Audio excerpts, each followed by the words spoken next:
तो अभी हमारी खिचड़ी दम पे हो दम देने के लिए तैयार होगी। इसको हमने 10 मिनट के लिए दम दे देना है, फिर उसको बाद रखेंगे। अस्सलाम वालेकुम। अच्छा दोस्तों, हमने चाय वाले 2 कप राइस लिए हैं, उसमें आधा कप मूंगी की दाल डाली। ये हमने खिचड़ी बनानी है इसकी। ये हमने 1 घंटा पहले भिगो रखी थी।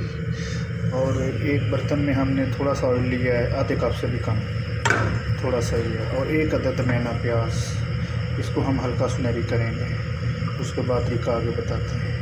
अच्छा दोस्तों, हमारा प्याज थोड़ा सा सुनहरी हो रहा है, तो बस थोड़ी देर बाद इसमें जीवा जी हमारा प्याज मुकम्मल हो गया था, तो उसमें हमने बाकी का सामान साथ जो पड़ा था वो डाला है।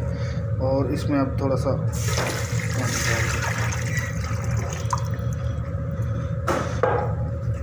ये 1-2 पाले आने तक इसको हम पकाएंगे। अच्छा दोस्तों, हमारा खिचड़ी का पानी मुकम्मल तैयार हो चुका है, इसमें हम राइस डालेंगे अब।